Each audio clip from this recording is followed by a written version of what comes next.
Right, let me just admit people for a minute and then we're going to get started.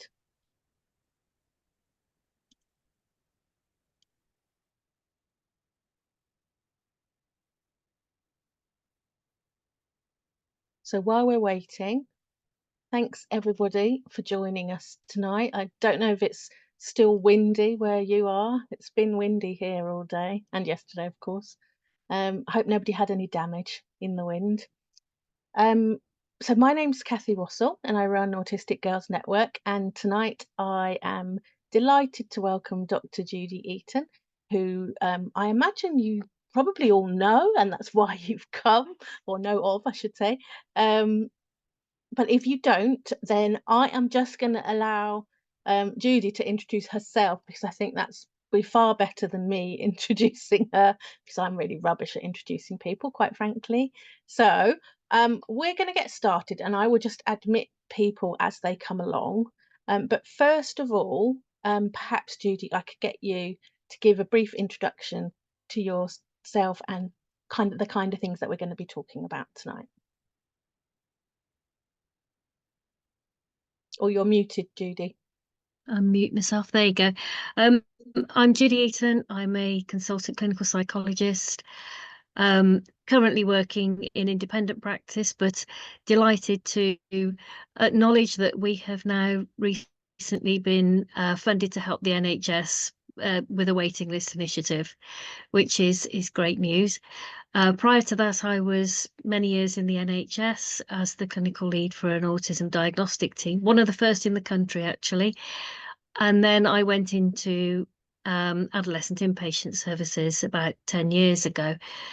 And that was probably when my interest in the female presentation, or girls who are autistic, or those who are born female who are presenting as autistic, that's when I got interested in it. And obviously the rest is history. We now do assessments, we do training, and I've managed somehow to write 2 books. Although I was reading my latest one this evening. It's the first time I've actually read it, which is a terrible thing to say, isn't it? It's the first time I've actually read it in its entirety, because I think when you do it yourself, it's a bit can be a bit difficult to read back your own work sometimes. So yeah, that's me. Brilliant. I'm just replying to somebody who doesn't have audio. If you don't have audio, you might need to go out and in again, because you certainly should have audio. You don't need to turn anything on. So I would try that if you can't hear anything. Okay, so let me just pull up my questions because my memory is not good enough to remember. So what was it, Judy, that inspired you to get into psychology in the first place? Honest truth, my own experiences of being a mum of an autistic young person in the very early 1980s. My son was born in 1983, and anybody who's old enough to remember that time will know that there was not very much known about autism at all. It was very much seen as something that went along with severe intellectual disabilities, and that wasn't my son. And in fact, he didn't really fit any particular box, because ultimately he was diagnosed as autistic and ADHD, which I think, masked a lot of the early difficulties. I think my defining moment, if you like, was going to my local CAMHS team as a young mum, asking for some support, and basically having my parenting questioned. Even though I had other children who weren't having the same level of challenges, I was put under the spotlight, if you like, and it was said that we didn't have enough boundaries, or we weren't clear enough with our expectations, and all the usual kind of stuff. So I then went on to study a bachelor's degree in psychology, and the rest is kind of history. I just carried on from then. And I've always worked in services for people with autism, or autistic people, whether that's residential schools, inpatient services, or diagnostic services. And isn't it sad, Judy, that we are still, all these years later, we're still having parents who are forced to go on to parenting courses before they can get referred? We're Absolutely. still there. Yeah. I've only just been Yeah. we've only just had this discussion in the group Yeah. and on Twitter, still happening. It's just unbelievable. Okay, we won't, let's not get onto a rant about that. Yeah. So, so starting help for psychology, that Yeah. must have been quite different for you. So tell us a little bit about that and how your client base, if you like, has changed over time. All right. Um, well, basically, I moved from the Midlands, from the safety and security, if you like, of an NHS post, to try something new in 2011, and moved to Norfolk with some of my family, not all of them. Some of them were at university and some stayed behind. Um, I stayed in inpatient services until 2015. And if I'm perfectly honest, I left before things got even more difficult for the hospital. It was a difficult time for the hospital, and the hospital ultimately closed down. And I didn't feel comfortable working in that environment. And so very bravely, I handed my notice in, and I remember going for a walk with my husband on the beach and thinking, what am I going to do next? And I thought, well, I might just do a little bit of private assessments, start off small. And I met up with a very nice lady called Ellen Hesketh, who many people may remember if they've come through our service. And we started doing 2 or 3 assessments a week. And then it grew and grew and grew. And now we have probably 40 to 50 clinicians on our books who do work with. So over the years, I would say the clients have become probably more complex, because I think having COVID thrown into the mix has been a difficult time for a lot of families. So I think there's a lot more complex challenges. Um, we're certainly seeing a wider range of young people. I mean, compared to my time when I first started doing autism assessments, it's a completely different mix now. I think there's a much wider acceptance of the diverse nature of the spectrum. Hmm. And of course, we've So yeah. only been able to diagnose autism and ADHD at the same time, or in the same person, I should say, Yeah. what is it, 10, 11 years? Yeah. Um, I I was reminded of that the other day. I was absolutely staggered. I'd forgotten that we weren't able to. You weren't able to diagnose autism and dyspraxia together either initially. And as I say, when I first started working, the only young people we saw were generally were those with quite profound learning challenges and, comorbid learning difficulties. We very rarely saw other types of autism, if you like. mhm, mhm. Okay. And you're going back to kind of being ADHD, which we have a webinar on soon, I think. Um, how do you think that has changed things, or maybe it hasn't changed things? Maybe everything is just the same, but it's called something different now. What do you think? I think that the perception has changed quite a lot over the last 3 or 4 years. Because I remember when I started to write my book, there was just starting to be a few pilot areas that were looking at doing a neurodiversity assessment as opposed to an autism and a separate Oh, I ADHD wish they assessment. did. It's starting. There are a few places, and certainly Norfolk and Waveney, where we're currently helping with the waiting list initiative. We have been commissioned to do a neurodiversity assessment, so we have to explore both autism and ADHD, because what was happening before was that people would go along for an autism assessment, would wait several years depending on the area for their autism assessment, and then have to wait another few years on a ADHD waiting list. So I and it was interesting because they were reporting they were sort of estimating about 25% of those who were waiting would be both autistic and ADHD. But actually the what we've done 100 and getting on for 150 now, and an awful lot of them are joint diagnosis. I Yeah, haven't doesn't got the exact surprise me figures to at hand, all. but it's no, no. And Yeah. and actually what it does is provide a more holistic sort of overview for a lot of the young people. Yeah, absolutely. How is it working, the waiting list initiative? I know in my area, it's been going now for must be about 2.5 years after they failed their Ofsted send inspection. And I have to say, they've thrown some money at it, and theoretically, on paper, I don't know how much this translates to real life, but theoretically, they've got it down from 5 years to 25 weeks. That's amazing. Which Which area is sounds that? quite Just out of impressive. interest. Well, that's Yeah. Warwickshire. Ah, okay. Yeah, I heard that they'd invested quite. I mean, I believe that they're probably using the services of people like Helios, who Yes. are doing an awful lot. Yeah, and I think that's helped in some ways during COVID, when that became more acceptable to do an autism assessment online.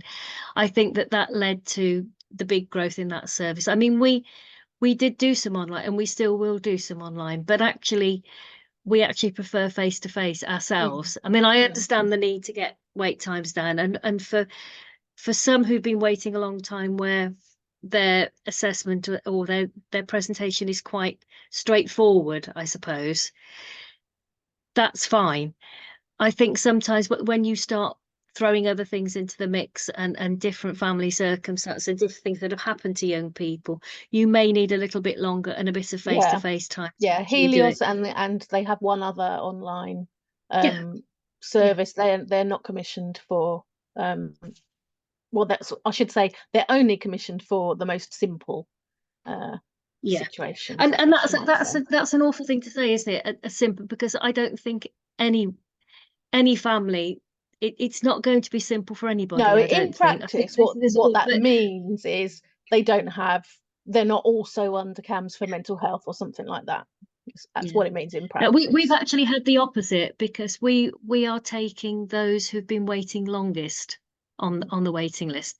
So the majority of young people that we've seen as part of this initiative have been between 15, 16 and 18, because what they didn't want them to do was to get to 18 and have to transition to adult services without having had an assessment. So they have focused, and by definition, a lot of these young people have been waiting 4 or 5 years.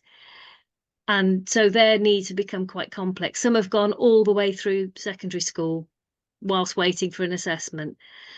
So and then we also have to build in like preparation for adulthood and things like that, because obviously when you're getting to that age, the most important thing is to make sure that you are equipped, or the young person is equipped for the next stage in their life, whether that's support from a EHCP being extended, or whether it's just daily living skills that are identified as a problem. Yeah. So yeah, I mean, it's been successful. It has been hard work, but it's been good, and we're hoping that in some form it will continue, because they are still receiving a huge number of referrals every month. And it's not always just about the money for assessments. It can be quite hard to attract and retain good people who have a good understanding, sometimes of the more complex aspects to it. It can be quite hard to find people who want to or are able to work in that area. Mm. What my local area has found is that in that last 2.5 years, the figures that they were presenting to Ofsted as, we will do X number of assessments, the referral rate has gone up so much that's now impossible. They would still be building up their waiting list if they did that number of assessments. So I Yeah, wonder, I mean, of course, there are no national figures to look at, but is this a national pattern that we're seeing, the I think so. rapidly rising referral rate? Yeah, I think so. Mm, Yeah, yeah. yeah. Okay, well, that's something that they are also going to have to deal with, isn't it? Yeah. Okay, right. Let's so my next question, actually, we probably have covered. How did lockdown change things for help, for psychology, for your clientele? Well, it changed dramatically, because we couldn't see people to begin with, but Yeah. but obviously, like everybody else, we looked into what we could do. And obviously, I don't know how familiar your audience are with the different kind of assessment methods, but one of the kind of gold standard, if you like, assessment tools is something called the ADOS, the Autism Diagnostic Observation Schedule. And that was very quickly kind of developed into something called the BOSA, which was an online assessment that could be carried out with pretty good reliability, apparently. I mean, you know, we only carried on doing them for as long as we needed to, and then we reverted back to face to face. But yeah, I mean, like everybody else, we had to adapt and work differently. Mm. Post lockdown, it's made it much more difficult well, it's more difficult in some way to unpick what's going on for young people, but it's changed because I think for some young people, they found lockdown and not having to go to school that it suited them. So the problems have become worse since they've had to go back to school. But for others, we're not, particularly the little ones, we're not entirely sure what the impact of not being able to meet with people for months on end has had on their social development, their language development. I understand that speech and language therapy services are overwhelmed now. You know, there's more and more children who are home educated or not in full-time education. So I think it's a cumulative thing, and we're still not entirely clear exactly how it's all going to pan out, really. Okay. I know that you have had some involvement with a project around fabricated induced illness. I have, yeah. I think that would be quite interesting for people for us to talk about. But perhaps first you could explain the condition so that if someone's not heard of it, they actually know what we're talking about. Okay. It's kind of confusing in the context of autism because the actual term has kind of evolved from something called Munchausen syndrome by proxy, which was a term that was coined, I'm trying to remember, it was the 80s or 90s. There were a number of cases where it was found that parents or caregivers were deliberately inducing illness or in a young person, and it's incredibly rare. It really is. I mean, the number of cases are very tiny. I mean, I think the most recent example of this would probably be something like the nurse Lucy Letby, who has apparently induced illness or even death in some little ones for reasons unknown. That is your kind of pure sort of, and it's incredibly rare. However, the Royal College of Paediatricians had quite recently put out some new guidelines where they had a number of kind of what they referred to as red flags for this kind of illness, if you like, or this kind of challenge. And one of them was parents who repeatedly go back to their GP or to their health providers and insist on further investigations for something for their children. And this has really thrown a lot of parents of neurodivergent children under the bus because they will quite often have quite complex behaviours. Sometimes those behaviours are not seen anywhere else other than at home. Sometimes school and the education providers are not always on the side of the parents because they don't see the problems in school. So you can quickly see how this kind of builds up. And then you've also got the kind of physical challenges a lot of neurodivergent children have, such as Ehlers-Danlos syndrome, chronic fatigue, eating difficulties, all of these things that make up a very complex picture, none of which are particularly easy to pin down in one particular diagnostic test or a medical test. And obviously, quite rightly, parents want to try and do the best for their children. So they will go back and ask us for a second opinion. They will go back repeated times and say, can you look at this, or have you considered that? And there have been a number of cases where this has got, quite frankly, out of hand. And it has resulted in you know, parents being threatened to have their children taken away. I think in some cases children have been taken away from parents, and it's taken many, many months of heartache and you know, all sorts of awful things happening to get that put right. So it's kind of, and what the project I was involved with, it was with a number of people, one of which was Kathy Long, the independent social worker, someone called Andy Bilson, who's in the social care arena, and Fiona Gullen Scott, who's a clinical psychologist and lecturer up in Newcastle. One thing that we were trying to do was challenge the Royal College of Paediatrics guidelines. I don't think we've managed to do that, but what we actually did was put together our own guide for social workers to kind of get them to think twice before they start going down that route, because once that kind of train is set in motion, if you like, it can be incredibly difficult to stop it. So that was basically that project, and I think it's something we're all quite proud of. And of course, most parents, or at least one of the parent of a neurodivergent child is going to be neurodivergent themselves. Is probably going to have their own trauma about what happened to them as they were growing up. May have their own school trauma, may have their own hospital or doctor trauma. And so, all of those things do make up a very complicated picture, don't they? Yeah. And also have history of being gaslit as well. Absolutely. And this is also something else that we found is quite challenging, is when you have parents who have separated, and quite often the one parent, usually the non-resident parent, or the one where the child is resident for the least amount of time, is the one that disputes that there's anything wrong. And the resident parent, very often the mum, is fighting her own battle, if you like, to try and get understanding. And it's even more difficult if you have one of the parents who don't agree with it, really.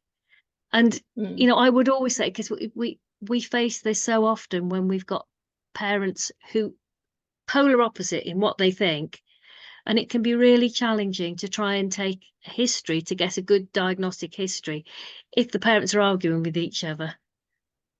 And if I could have one wish, it would be for that sort of 3 hours they could actually come together and actually do what's right for their child, rather than, as you say, sometimes one parent or the other is gaslit by the other into believing that they're completely mad to think there's anything wrong. Yeah, it's very difficult, isn't it? Somebody has asked, can't find it now, where could they find the guidelines for social workers that you mentioned? Oh, I think if you Google fabricated induced illness guidance for social workers, I'm pretty sure it comes up as the first thing that will come up, and it's readily available now. Okay. If not, get in touch with me or with Kathy Long, and we can always put you in the right direction. Brilliant. Okay. So let's get down to talking about your new book now, because that's kind of why we're here. And it is the part of what we're talking about that's kind of most at the heart of Autistic Girls Network as well. Girls basically. Well, in fact, your book is not just about girls; it's about nuanced presentations. But it's about being misdiagnosed, being missed, and having those nuanced presentations that really the diagnostic criteria doesn't cover properly. So yeah, talk us through that. What made you write it? What's it all about? Well, I think just years of experience, and at some point hoping one day to sort of retire. I mean, I think I've put the beginning of the book. It's I'm getting to the end of my career. It's nice to be able to pass on a little bit and hope that other people pick it up.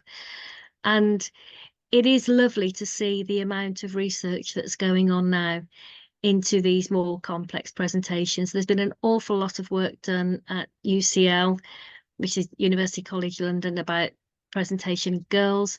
There's now a pathway, the peace pathway for eating disorders and autistic people. There's a lovely lot of work going on into the PDA profile, which I know is hugely controversial, but probably will be of interest to some of your listeners, I would imagine. Sure. And Yeah. anybody that's been involved in trying to demonstrate, if you like, that their child has this kind of complex presentation will know the challenges. And unfortunately, over the last few years, the debate went a little bit down the line of what is it, what isn't it, and got quite, I want to say nasty, but it did at times. I think that there was a very strong anti-PDA feeling out there. And I was a bit disillusioned about it for a bit, but I went to a research meeting last week and there's loads of stuff going on. Lots of young researchers, lots of PhD studies, focusing more on how to help families and how to help young people in education, in social care, wherever they're based, rather than focusing on what it is, what it isn't, and what it might be. So I think it shifted away from this kind of categorical diagnosis of things to actually how can we help families? And the original title of the book was complex presentations. And the more I thought about that, I wasn't happy, because it's not the people who are complex, it's the systems around them that are complex and don't understand their needs. So it kind of mushroomed out of that, really. Yeah. And it And of made course me now it's realise called Missed and Misdiagnosed. yes. Yeah.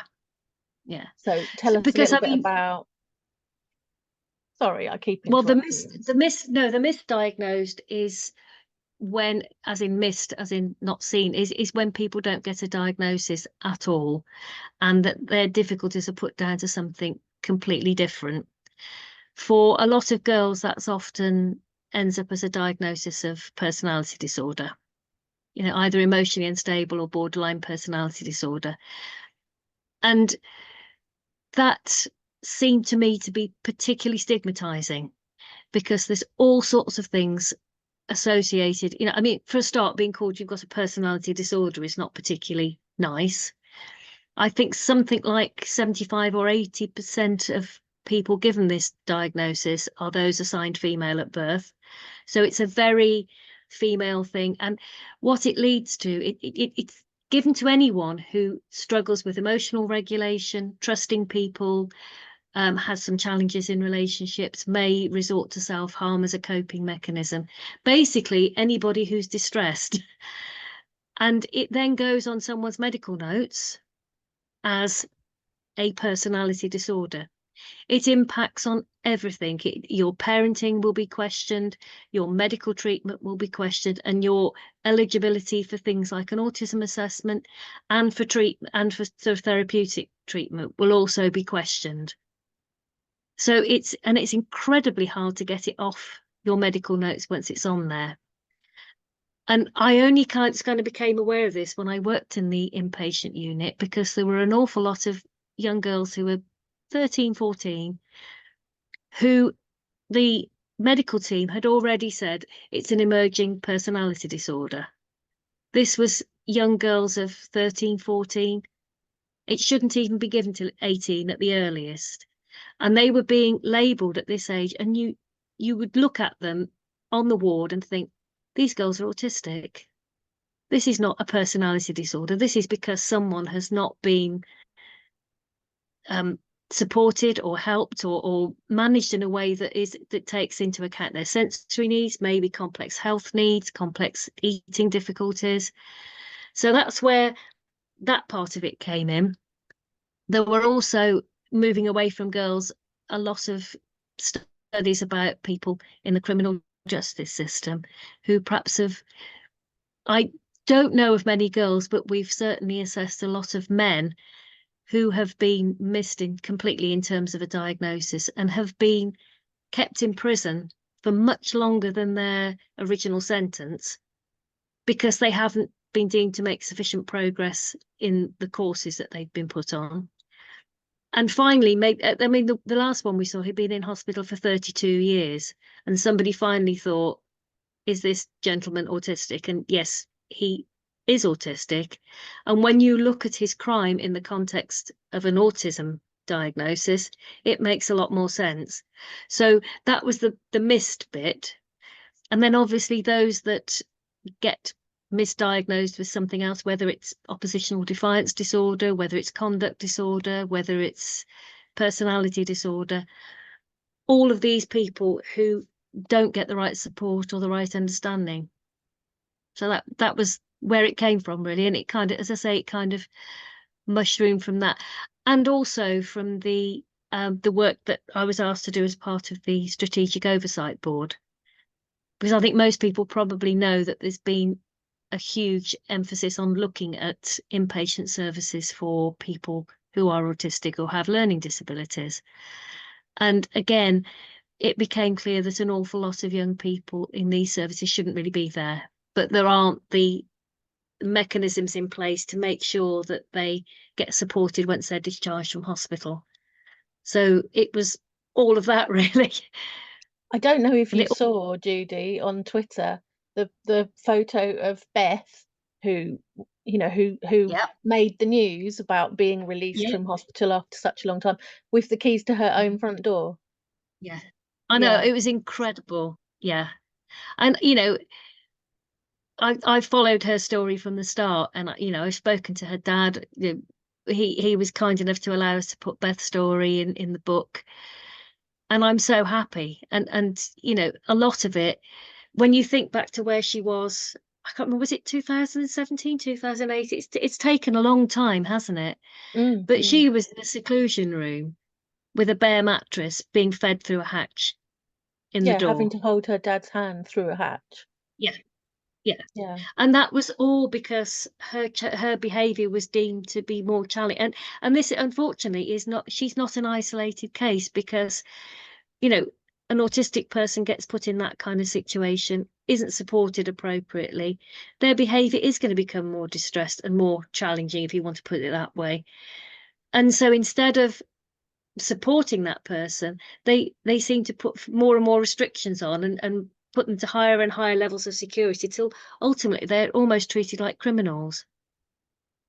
Yeah, and of And course it, more and more distress. So it's never, it's a it's self-fulfilling prophecy. it's never going to work. And actually, Mm. anybody who's ever been in an inpatient unit, I mean, there are some places doing some excellent work, but it's not an ideal environment for somebody who's autistic.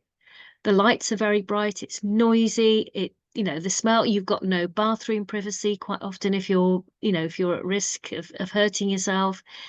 You've got no opportunity to go out sometimes because it's deemed to be too big a risk. And if you engage in anything that other people perceive as challenging, you might end up spending a period of time in a bare room with just a mattress on the floor until you are deemed to be safe to let out. Well, if you're in complete burnout and complete sensory overload, you're not going to calm down very quickly. Mm. So, Mm. yeah. Yes, it's pretty awful. Mm. Okay. Um, so I'm going to ask you, oh, just one more thing about the book, because you talk Yeah. about nuanced presentations, and it's not just girls. Um, and actually, I haven't told you that I've been accepted for a PhD. So my PhD is going to be looking at those nuanced presentations and not being girls in the light of the checklist that's in our white paper. So I wanted to ask, let's just talk a little bit, because everybody here, might not identify as female, or might have male children rather than female children. Let's just talk a little bit about that non-female presentation, whether it be male, whether it be non-binary, and how that gets missed and how that gets misdiagnosed when it's an internal profile rather than an external profile. Yeah. I mean, I think it's getting better, but certainly back in the day when I first started, that there was a very stereotypical view of what autism should look like. And it would, I mean, when I first, I think we're on the DSM-3 when I started, and we're now on the DSM-5. And over the time, the criteria is expanded. However, it still seems to be predominantly that kind of stereotypical male view of what autism is. And actually, it's not just a case that not all men, you know, there's an awful lot of people, whether they be male, female, non-binary, whatever, who don't fit that profile, who may have some very good social skills, certainly may have empathy, because one of the diagnostic criteria used to be unable to show any empathy, and that's just ridiculous, because actually a lot of autistic people are hyper empathic. They feel too much and they internalize it all and they take on everybody's pain. So again, that's you know, the fact that a lot of females or people who don't present in a stereotypical way are quite good at making eye contact. I mean, that's a stupid one as well, really. I mean, you know, there's lots of reasons why people might not make eye contact. The social desire, it was always thought that people who were autistic did not want friendships or relationships. Well, you and I both know hundreds of people who are autistic who have managed to have very successful relationships. They want to have and friendships. research often And shows that that's friendship is what is most desired, particularly for girls. But yeah, yeah. And then of course there's the whole kind of double empathy thing, which Damien Milton talks about, in terms of it's not autistic people who are doing it wrong. There's a lack of understanding between neurotypical and autistic people, and actually autistic people get on just fine with each other. I mean, you know, neurodivergent people get on just fine with each other because it works for them. And you know, so I think that's changed. And I mean, you might have more examples that I haven't thought of now in terms of the nuances. yeah, there's so much. But the you know, the problem that we have, you know, we've got 21,000. I know you're in our group, so you'll know, but we've got 21,000 in our group now, and we're still getting the same things coming up time and time again. You know, my child didn't get referred because they've got friends. My child didn't get a diagnosis because they can make eye contact. My child didn't get referred because they're too clever. You know, all of these things are still happening, which shouldn't have been happening 10 years ago, are still happening. And that's the issue that we've got, isn't it? Yeah. And a lot of the diagnostic tools, if you like, that people are still using. I mean, again, I see a lot of confusion on your group between what is the disco and what is an ADOS, and are one better than the other. They're actually two completely different things. The disco is a structured developmental history tool, which is probably one of the better ones at picking up non-typical presentations. Other teams may still be using the ADIR, which is somewhat more stereotypically male focused, but those are just tools that are recommended. Not everybody will use them, and not everybody has to use them. So they're not better or worse than anything else, because some people take a very good history just by listening to the person's story, without having to follow a checklist. If you know where to take a conversation, if you know how to chat to people, you can unpick those nuances quite easily. And it's the Yeah. same with the ADOS. I mean, people think it's an either or. It's not. The ADOS is a structured, it's a play-based assessment for little ones, and it's a structured assessment of interaction for adolescents and adults. And it's basically a conversation, if you like, with a few tasks thrown in, which most people that do it as an adult think are very strange, because you have to tell a They story are about a very flying. strange. Very strange. It is very strange, yeah. But I suppose that there is a reason. But obviously, a lot of the questions about feelings, friendships, all those kind of things that come into the ADOS, your average masking or female non-stereotypical presentation will have learnt the answers to a lot of those, so they will know what they're supposed to say. So in a lot of ways they may not score above what the diagnostic threshold is, but that doesn't mean they're not autistic. You know, No, and this is the problem, isn't it, with it the is DSM-5 and you know, the ICD-11. This absolutely. is the problem with them, is that you are dependent on the assessor being able to kind of move beyond them. You know, I Yes, you remember have when my daughter was diagnosed when she was 13. She to. I won't go into it, but she was in massive crisis at the time. but her we later found out, in fact, the assessor later found out that she was autistic too.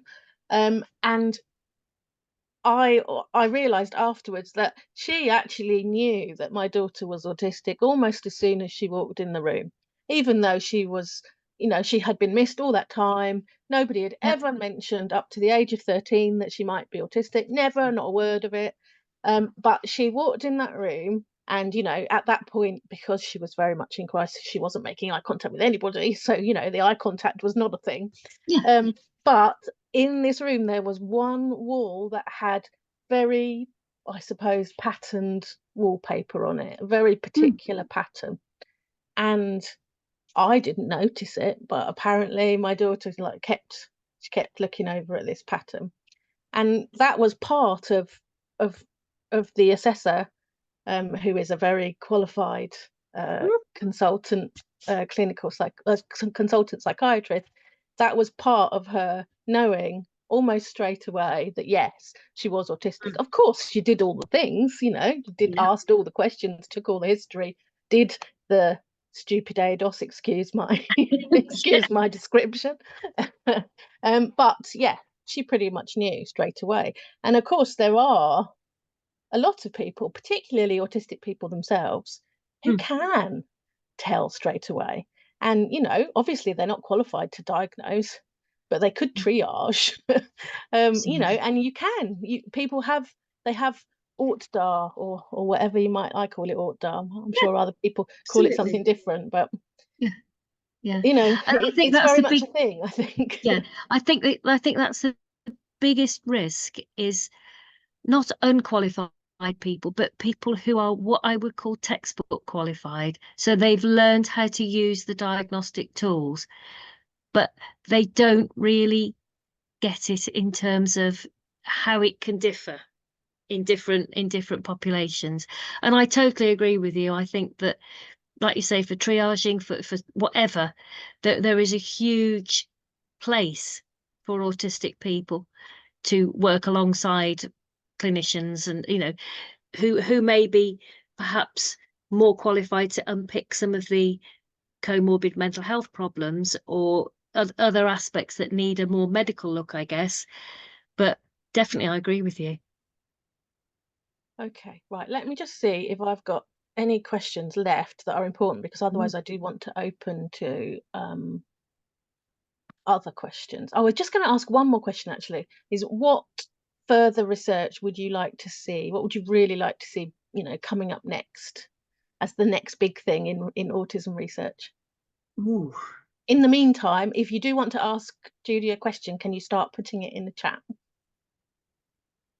I don't. I mean, I am really happy that there is now going to be more research happening, looking into what underpins the PDA presentation, to try and get a more nuanced understanding of what's going on physiologically, psychologically, to help those people who are struggling with that kind of issue. Mm, mm. I would like to see more understanding of things like ARFID and eating disorders and the link between autism and eating. I think that would be helpful. And it's not research, but I would love to see more invested in improving community services, crisis teams, people who can support young people before they go into crisis. Because I think once you've got into that system and you're in that place, it's quite difficult to move out of it. And I know that Norfolk and Waverley in particular have got something called the Navigator programme, where they have one-to-one mentors, who most of them are neurodivergent, that work for that service, because I've done some training for them. And they support families and young people hopefully prior to them reaching crisis point. Yeah, we've actually got some new funding that we'll be starting, a post-diagnostic support mentoring service. Yeah. It's not a lot of funding, so I suspect that we might be swamped. But yeah, Yeah. it will start soon. And yes, definitely more places ought to be offering that. And as far as possible, it should be neurodivergent mentors. Our mentors are all neurodivergent. Right, so somebody has a question here. Or somebody says, my crisis time, sorry, can't speak tonight. My crisis team immediately triaged me to their neurodivergent staff members. It was wonderful, someone says. Yeah, we've got plenty on Um, our team.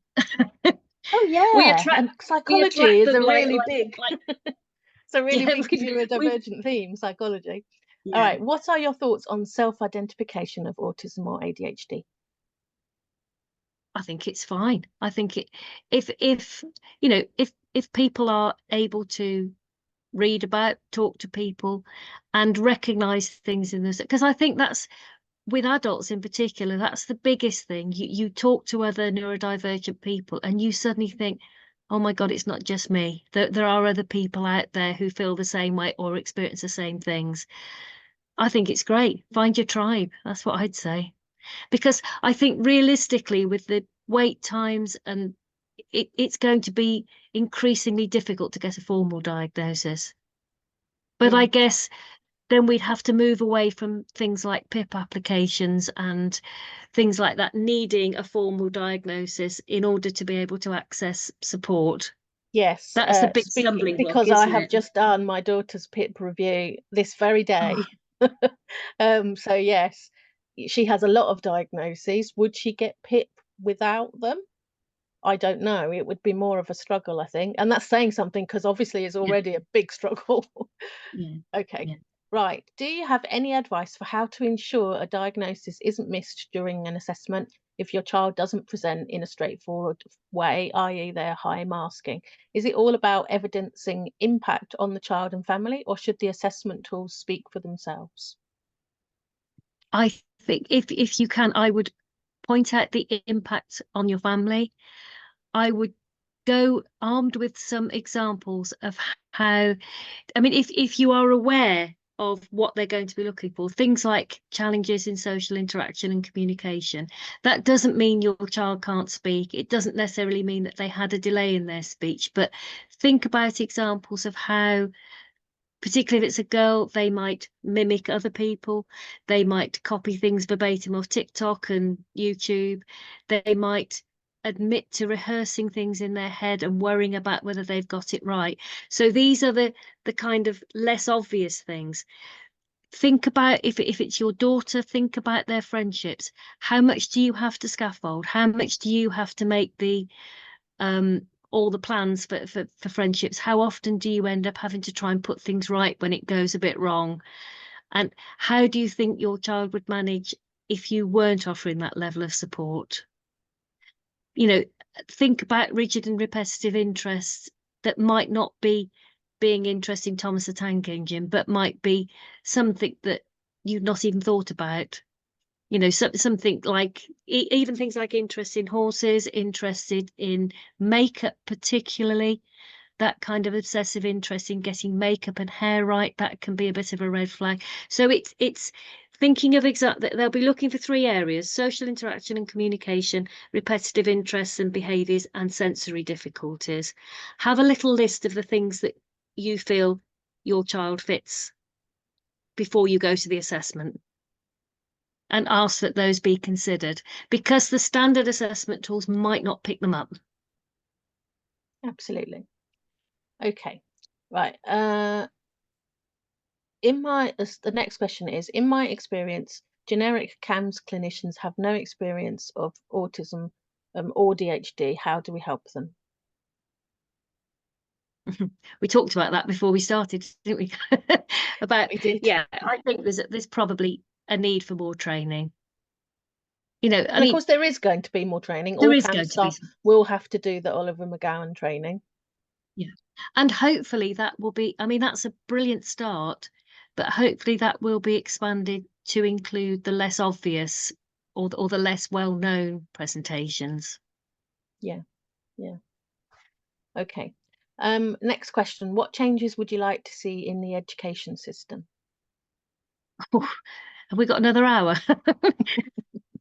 So, I mean, I've got to be honest, I worry about the way the education system is going at the moment, because it does seem to be heading back towards a very behaviourist approach. And I've heard so many parents say that their children are terrified they're going to get something wrong, that they're going to go to detention. If they're ADHD, they're going to get detentions for forgetting their books, their bags, their pencil, fidgeting in class, all of these things. It just, you can't push everybody into the same, a round peg into a square hole, or whichever way around it is. There needs to be a more um diverse approach, I think, to education, because, it's lovely when I hear about somebody who is doing really, really well after not necessarily having followed the traditional education path. And I can talk from personal experience about this, and I don't know whether my lovely sister-in-law might even be on this webinar. I don't know. But she home educated my niece from when she was about 10, 11, I think, and did a fantastic job. I mean, at 9, 10, 11, she was in breakdown. She was in burnout. It was just awful. She's now, I think she's 17 now, and she's just got her EHCP extended, and she's going to a specialist college, and she's doing costume design for theatres and for stage work. And it's like, how amazing that she's gone from being a broken little girl who was in burnout to a confident young lady with a career path. And she didn't follow the traditional education route at all. It wasn't for her. So I suppose that would be my thing. Change it drastically. Very neurodivergent, heavy course as well, costume design. Well, yeah, but it's about people. It's about people finding their tribe and finding their niche in life, finding the things that fire them up. Because I think most neurodivergent kids will do very well and will focus very well on the things that fire them up. I mean, most of us are like that to some extent, but and there are great benefits to being neurodivergent. Being able to write books quickly is one, I would say, she says with a smile. You know, I identify ADHD in myself, and the hyper focus is amazing at times. I can be a complete pain and forget where I've parked my car quite frequently. But because I wanted to get this book done, it was hyper focus. So it's about different strengths, isn't it? Oh, absolutely. Yes, absolutely. Okay, right. Last couple of questions, I think, because I promised that we would finish at Yeah. 9. Right, where are we? Julie says, I did the test on your website for my twins, Judy, and it says autism possible. Can anxiety cause the same sort of issues and not be autism?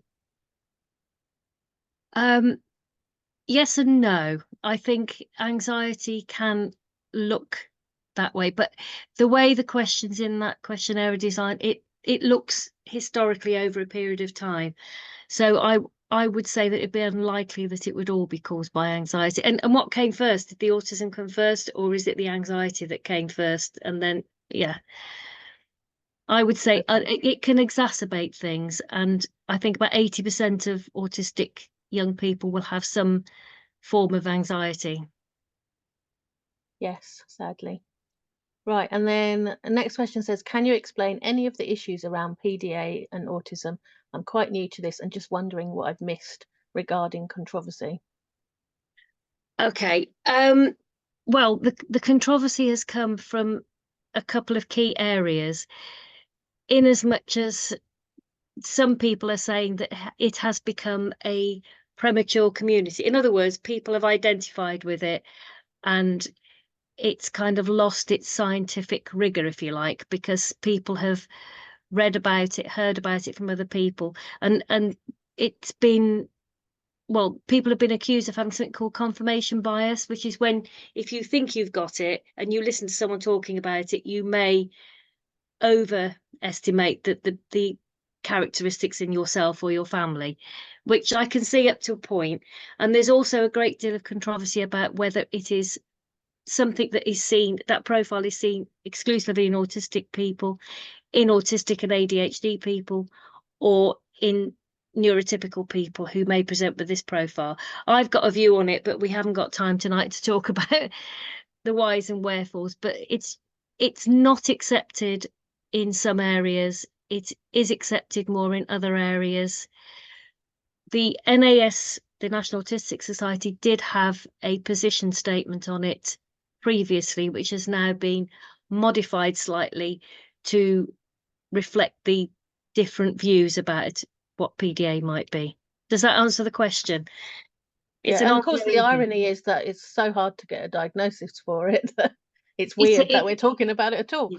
Well, it isn't actually. That's the whole point. It's not a diagnosis as such. For me, it's an acknowledgement of a cluster of behaviours that I personally have seen in quite a high number of autistic people.